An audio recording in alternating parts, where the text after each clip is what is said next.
Balloon जैसे फुला हुआ और बड़े बड़े भटूरे बनाना चाहते हैं घर पे। क्या आप ये घर पे ट्राई करते हो, आपका भटूरे सही से नहीं बनता है तो आप वीडियो पे बने रहिए। आगे मैं बहुत सारा टिप्स एंड ट्रिक्स दूंगा जो आप यूज करके ये घर पे बना सकते हैं। हे दोस्तों नमस्कार, मैं हूं आशीष और आप देखना शुरू कर चुके हैं इंजीनियर समोसा वाला। आप यदि मेरे चैनल पे नया है दोस्तों तो चैनल को सब्सक्राइब करना मत भूलिए और वीडियो पे लास्ट तक बने रहिए।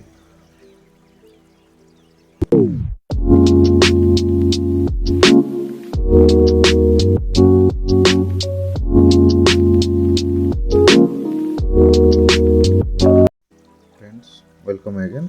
भटूरा बनाने के लिए हम पहले आधा किलो मैदा ले लेंगे। मैं यहाँ पर आधा किलो मैदा लिया हूँ, बारीक से और छान के लिया हूँ। ये आप भी इसे छान के ले लीजिए। और इसमें हम एक चम्मच इसमें बेकिंग सोडा डालेंगे, मीठा सोडा जो आप घर पे रखते हैं, घर पे खाते हैं। नमक डालेंगे इसमें। और दोस्तों इसको खस्ता बनाने के लिए हम देसी घी का यूज करेंगे। मैं यहाँ पर देसी घी का ही यूज करूँगा। इसमें आपको दही भी डालना है। दही आप 2 टेबल स्पून डाल सकते हैं, उससे ज़्यादा मत डालिए इसमें। और दही के साथ साथ दोस्तों भटूरा तभी अच्छा बनता है जब आप इसमें शक्कर मिलाएंगे, तो शक्कर भी मिला लीजिए। इसमें आपको ध्यान यही रखना है कि इसमें जो बेकिंग सोडा मिलाएंगे वो ज़्यादा मत मिलाइए, नहीं तो आपका भटूरा जो है रेड हो जाएगा और ये सही से नहीं पकेगा। मतलब बाहर से आपको लाल दिखेगा बट भटूरा सही से नहीं बनेगा दोस्तों। और इसमें जो दही आप यूज करेंगे और दही के चलते ही वो भटूरा आपका जो बहुत अच्छे से फूल के बैलून जैसे ही होगा, नहीं तो वो फूलेगा नहीं। अब इसमें हल्का हल्का पानी डालिए। एक ही साथ पानी मत डालिए दोस्तों, एक ही साथ यदि आप पानी डालेंगे तो ये गीला होने का डर रहेगा। और जो हमारा इसका डो रेडी होता है वो ड्राई हो जाता है। बहुत लोग क्या करते हैं दोस्तों, इसको हल्के हाथों से नहीं गूंथते हैं और इसको टाइट हाथों से गूंथ देते हैं। आप ऐसा बिल्कुल भी मत करिए, इसको हल्के हाथों से ही गूंथिए।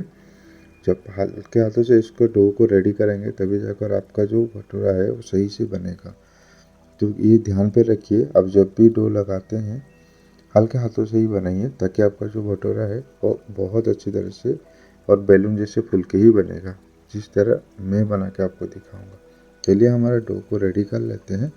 और इसमें सेम ही आपको ध्यान रखना है कि जो डो जब तक रेडी ना हो जाए तब तक इसको आपको मसलते रहना है दोस्तों। अब इसमें और एक सीक्रेट का बारी आ रहा है। अब जब डो रेडी हो जाता है ना, आधा लोग इसको ऐसे छोड़ देते हैं। अब इसको ऐसे मत छोड़िए, इसको ना आप जोर से नीचे पटकिए। और जब तक ये नहीं पटकेगा ना नीचे तक, तो ये जो आप भटूरा बनाएंगे ये भटूरा फूलेगा नहीं। तो ये गलती आप मत करिए। इसको अच्छी तरह से मिला के आप थोड़ा सा ऊपर से ऐसे पटक दीजिए। इसको 2-3 बार पटक दे के इसको आराम से रख दीजिए। जिस टाइप मैं पटक रहा हूँ उतना ही ज़ोर से इसको पटकिए, डरिए मत। आप यदि ऐसा नहीं करेंगे तो आपका जो भटूरा बनेगा ना वो सही नहीं बनेगा। आप इसको ऐसे खाली मत छोड़िए, खाली छोड़ेंगे ना तो ये सूख जाएगा। तो इसके लिए आप एक वेट टॉवल लीजिए या वेट कपड़ा लीजिए, गीला हुआ कपड़ा लीजिए और उसको अच्छी तरह से ढक लीजिए। सूखा टॉवल मत यूज़ करना दोस्तों। इसको कुछ टाइम के लिए आप गीला टॉवल पे ही ढक के रखिए। 15 से 20 मिनट इसको गीला टॉवल पे ढक के रखिए, जब तक इसमें गोल्डन डेवलप ना हो जाए। आप 20 मिनट के बाद देखिए दोस्तों, हमारा जो डो है वो बिल्कुल रेडी है। फिर इसको हम जब दबा रहे हैं तो ये कितना नाइसली और कितना सॉफ्टली ये दब रहा है। चलिए अब आप एक प्लेट लीजिए और प्लेट को अच्छी तरह से आप डालडा पे या घी पे इसको ग्रीसिंग कर लीजिए। मैं यहाँ पर घी से ग्रीसिंग कर रहा हूँ। अब ये बहुत मेजर टिप्स है दोस्तों, इसको आप करते रहना है। यदि आप ये नहीं करेंगे तो आप पेड़ा काटने के लिए जो राउंड आप काटेंगे वो राउंड यहाँ पर सूख जाएगा। इसीलिए इसको अच्छी तरह से प्लेट को ग्रीसिंग कर लीजिए। और चलिए हमारा जो मैदा रेडी किए हैं हम, उस मैदा को हम राउंड काट लेंगे। राउंड काटने का एक तरीका होता है दोस्तों, ये देखिए मैं हाथों में इसे उठा रहा हूँ और इसको इस तरह पकड़ के एक ही हाथ पे प्रेस करके जितना ऊपर का हिस्सा बन जाएगा ना, इस तरह बस ऐसे निकाल दीजिए। इसमें आपको ध्यान रखना है कि ये कहीं पर भी ऐसे कट नहीं होना चाहिए। अच्छी तरह से नाइसली राउंड शेप होकर निकले तभी जाकर हमारा भटूरा अच्छा होगा।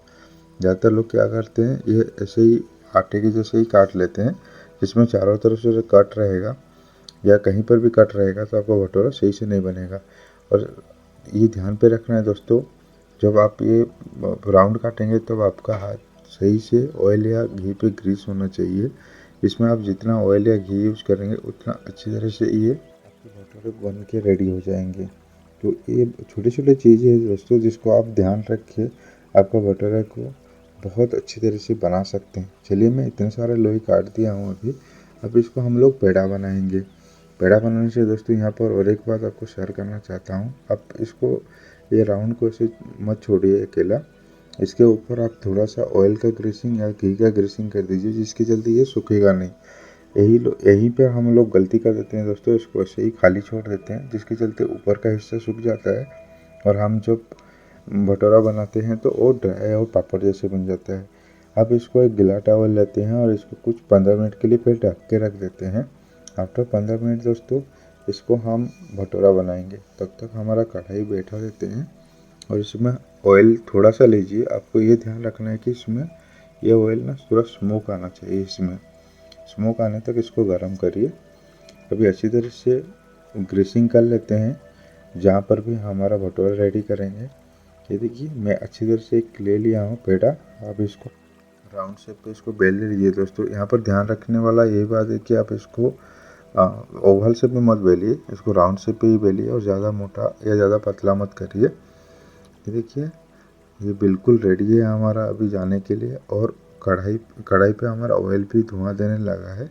अब इसको वहीं पर ही लेके जाएंगे। जैसे यहाँ पर और एक बात आपको शेयर करता हूँ, काफ़ी लोग इसमें ऑयल या घी जो है कम यूज़ करते हैं, जिसके चलते हमारा मैदा है ना वो सही से नहीं बन पाता है। उसी के चलते ही ये पापड़ जैसे बन जाता है। अब ये देखिए जैसे ही ऑयल गर्म होगा ऑयल पे डालेंगे आप। स्मोकी ऑयल चाहिए दोस्तों, इसमें स्मोक आना चाहिए ऑयल के ऊपर। और एक तरफ होने के बाद आप इसके ऊपर ऑयल छिड़कते रहिए, ये ऑटोमेटिकली ऊपर आ जाएगा दोस्तों और देखने के लिए बैलून जैसे ही फूल जाएगा। बस इतना ही आपको करना है, इससे ज़्यादा मत करिए नहीं तो ये जलने का डर रहेगा। अब इसको निकाल लेते हैं अच्छी तरह से और प्लेट पे रख देंगे। बहुत ज़्यादा नहीं दोस्तों, कुछ बारीक बारीक सा ही टिप्स एंड ट्रिक्स है जहाँ पर हम लोग गलती कर देते हैं और हमारा भटूरा जो है पापड़ बन जाता है। या तो नहीं फूलता है या तो बहुत ज़्यादा छोटा हो जाता है। अब देखिए मेरा ऑयल अभी भी ऐसे ही धुआं आ रहा है। अब इसमें ऐसे ही छोड़ दीजिए और ऊपर से थोड़ा थोड़ा ऑयल डालिए। आशा करता हूँ दोस्तों आपको ये वीडियो बहुत अच्छा लगा होगा और आप भी घर पे भटूरा रेडी करेंगे।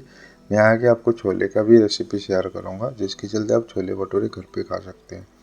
आप चैनल पे नया है तो दोस्तों चैनल को सब्सक्राइब कर लीजिए। Thank you for watching.